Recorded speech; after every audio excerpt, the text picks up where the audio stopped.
దేవుని వాక్యాన్ని మనం వినబోతున్నాం. రండి, పరిశుద్ధ బైబిల్ గ్రంథంలో నుండి హెబ్రీయులకు రాసిన పత్రిక 5వ అధ్యాయం 14వ వచనం. హెబ్రీయులకు రాసిన పత్రిక 5వ అధ్యాయం 14వ వచనం. వయస్సు వచ్చిన వారు అభ్యాసము చేత మేలు కీడులను వివేచించుటకు సాధకము చేయబడిన జ్ఞానేంద్రియములు కలిగి ఉన్నారు కనుక బలమైన ఆహారము వారికే తగును. ఈ చిన్న మాట నా వెనక చెప్పండి. సాధకము చేయబడిన, సాధనం కదా, సాధకము చేయబడిన జ్ఞానేంద్రియములు. ఇది ఈరోజు మీ టాపిక్.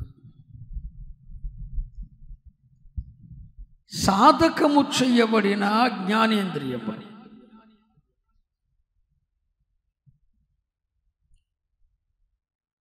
వయస్సు వచ్చిన వారు అభ్యాసము చేత మేలు కీడులను వివేచించుటకు సాధకము చేయబడిన జ్ఞానేంద్రియములు కలిగి ఉన్నారు కనుక వారికే బలమైన ఆహారము తగును.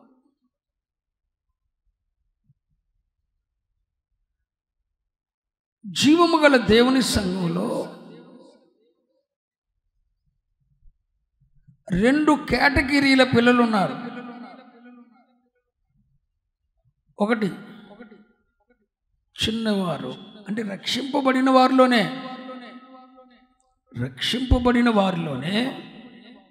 రక్షింపబడి బాప్తిసం తీసుకొని నూతన జన్మ అనుభవం పొందిన వారిలో ఒకరు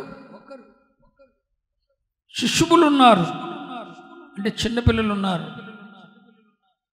మరొకరు వయస్సు వచ్చిన వారు ఉన్నారు.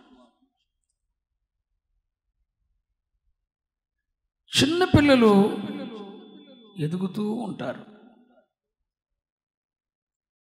పెద్దవారు, వయసు వచ్చిన వారు గ్రహింపు కలిగి ఉంటారు. వాళ్ళు తెలుసుకుంటూ ఉంటారు.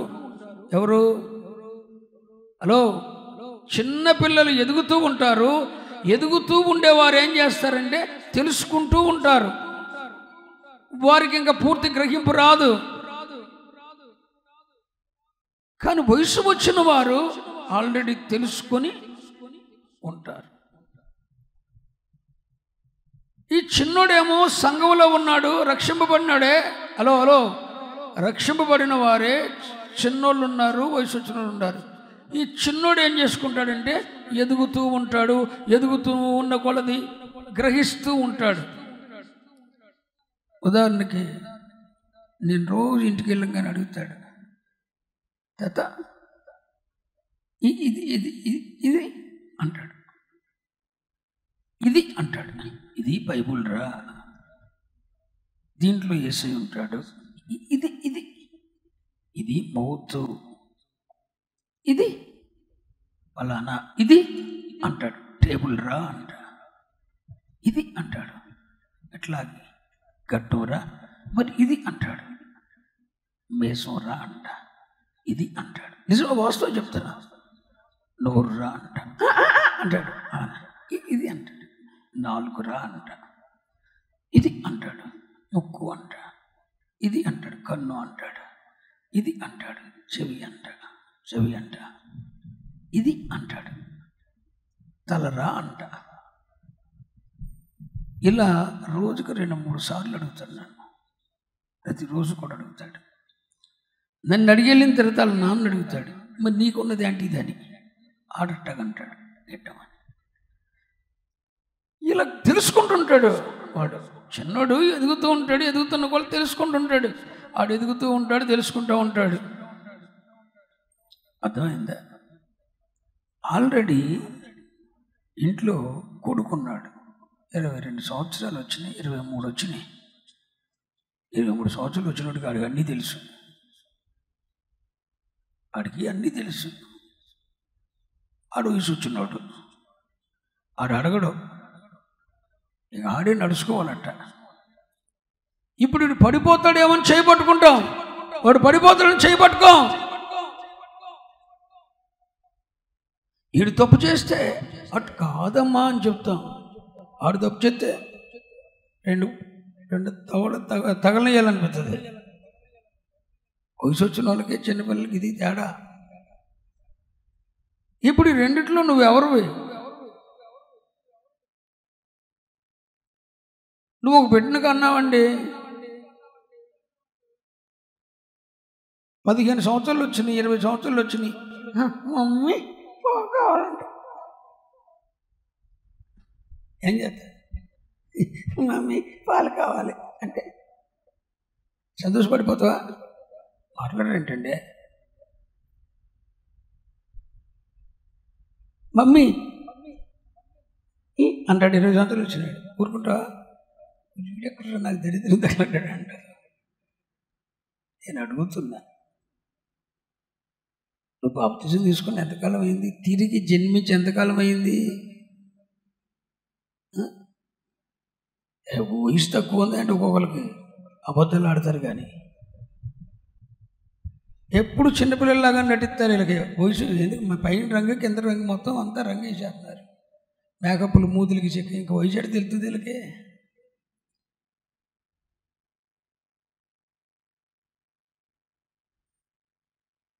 వయసు వచ్చిన వాళ్ళు, నీకు వయసు ఉంది, నువ్వు నూతన జన్మ అనుభవం పొంది రక్షింపబడి 20 సంవత్సరాలు పైన అయ్యిందయ్యా అన్న వాళ్ళు చేయొద్దండి. నేను బాప్తిజం తీసుకొని 20 సంవత్సరాలు దాటింది, నేను చేయొచ్చా? ఎంతమంది చేయొత్తారు? ఎత్తండి, పైగా ఎత్తండి. భారతం నిన్నే తీసుకున్నావా నువ్వు? మా ఊరు రాకముందు తీసుకున్నావు, మా ఆంధ్ర కన్నా ముందు తీసుకున్నావు, చేయత్వే. 20 సంవత్సరాలు పైన అయిన వాళ్ళు ఎంతమంది చేయొద్దండి? 15 సంవత్సరాలు అయిన వాళ్ళు చేయొద్దండి, 10 సంవత్సరాలు దాటిన వాళ్ళు చేయొద్దండి. రక్షింపబడి అబద్ధం ఆడితే ఆయన చూస్తున్నాడు పైనుండి. 10 సంవత్సరాలు లోపు అయిన వాళ్ళు చేయొద్దండి. మరి 10 సంవత్సరాలు వచ్చిన తర్వాత ఎదగాలిగా.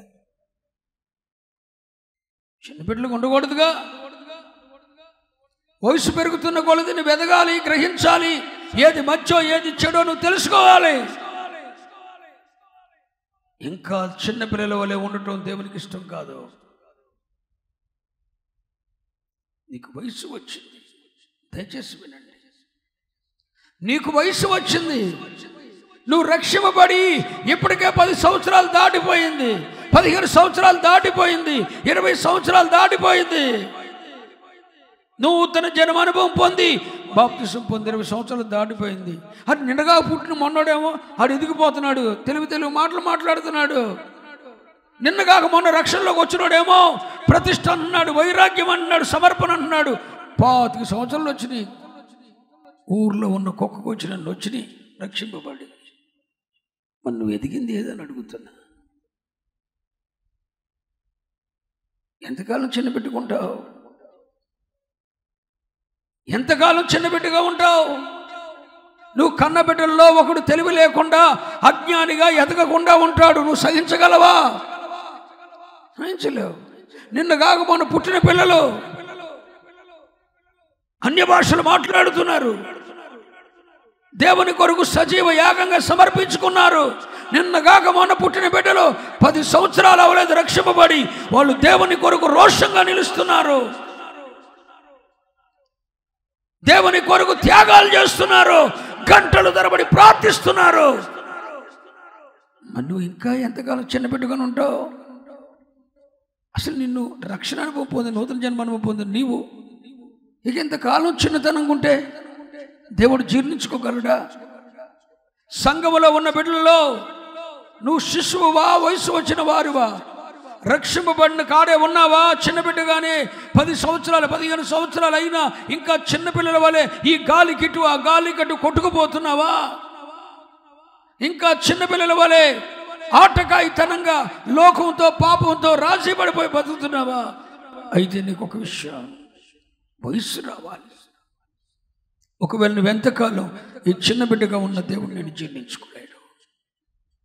ఇప్పుడు నీకు ఇప్పటికే వయసు వచ్చింది. నీకు బైబిల్ అంటుంది 20 సంవత్సరాలకు వాక్యం అంటున్నావుగా.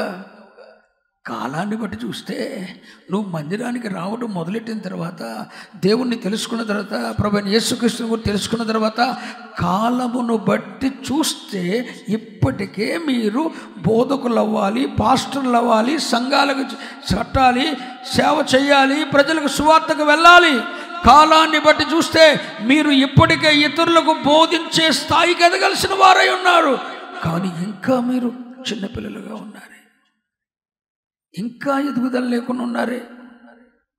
కాలాన్ని బట్టి చూస్తే మీ తండ్రిని బ్రతికించే వయసు వచ్చింది.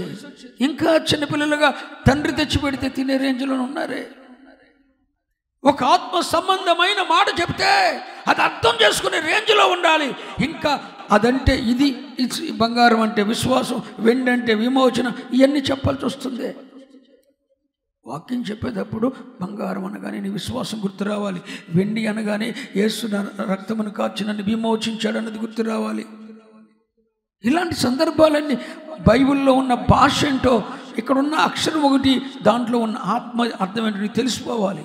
ఇప్పటికే కాలాన్ని బట్టి చూస్తే ఆ రేంజ్కి వచ్చేయాలి. కానీ ఇంకా మీరు చిన్నపిల్లలుగానే ఉన్నారే. కాలాన్ని బట్టి చూస్తే మీరు వయసుకు వచ్చిన వారై ఒంటి నిండా బట్ట కట్టుకొని సిగ్గు కప్పుకోవటానికి, కాలాన్ని బట్టి చూస్తే వయసుకు వచ్చిన వారిని వస్త్రబహుకరణ చేస్తాం కదా. వస్త్రబహుకరణ చేసినప్పుడు వారికి ఏమి నేర్పిస్తాం? నువ్వు వయసుకు వచ్చావు, నువ్వు పెద్దదానివయ్యావు, నువ్వు పెద్దడువయ్యావు కొడుకా, ఇక నీ వస్త్రం ఇలా ఉండకూడదు, నీ వస్త్రం ఇలా ఉండకూడదు అని పద్ధతి నేర్పడానికి పిల్లలకు వస్త్రబహుకరణ చేస్తాం. దాని పాఠం ఏంటి?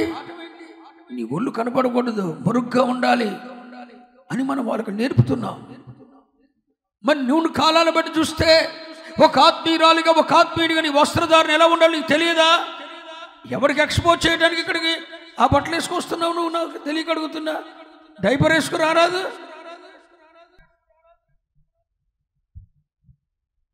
చిన్నపిల్లడు వేసుకొస్తాడుగా. 20 సంవత్సరాలు వచ్చినా కూడా దేవుని సన్నిధికి వచ్చేటప్పుడు ఎలాగ రావాలో, ఏం చేయాలో అర్థం కాని అధ్వాన స్థితి ఉంటే ఎవడు చెప్తాడు మీకు? వయసు వచ్చిన వారు వస్త్రం ఎట్టేసుకుంటారో తెలుస్తుందండి. వయసు రానివాడికి వస్త్రం మనం వెయ్యాలి. వయసు రానివాడి దగ్గరికి వెళ్ళి చెప్పాలి, తెల్లని బట్టలు ధరించుకొని దేవుని సన్నిధికి రావాలని. 10th క్లాస్ చదివేవాడికి స్కూల్కి వెళ్ళేటప్పుడు అరే యూనిఫామ్ వేసుకోవాలని అమ్మ చెప్పుద్దా? అక్కడికి వెళ్తే ఉంటుంది, యూనిఫామ్ వేసుకొని వెళ్ళకుండా ఉంటే బయట నిలబెట్టి పారదిపుతాడు హెచ్ఎం గారు. ఆ ఎండ తీవ్ర పళ్ళకి ఇక్కడే వేసుకెళ్ళిపోతాడు. వీడు చెప్పదుగా అమ్మ యూనిఫామ్ వేసుకెళ్ళాలి. వీడు ముందే సినిమా ప్రోగ్రామ్ కానీ ఇంకొక ప్రోగ్రామ్ ఏదైనా ఎక్స్ట్రా పెట్టుకుంటే ఆ రోజు సివిల్ డ్రెస్లో వెళ్తున్నాను మమ్మీ, అమ్మ ఇవాళ సివిల్ డ్రెస్ అంటాడు. ఉట్టి ఆ రోజు కాలేజీకి వెళ్ళడం, స్కూల్కి వెళ్ళాడు, వేరే ప్రోగ్రామ్ ఉంది, ఎక్కడో సెంటర్లో కలుసుకుందాంరా అని చెప్పేసాడు వీడు.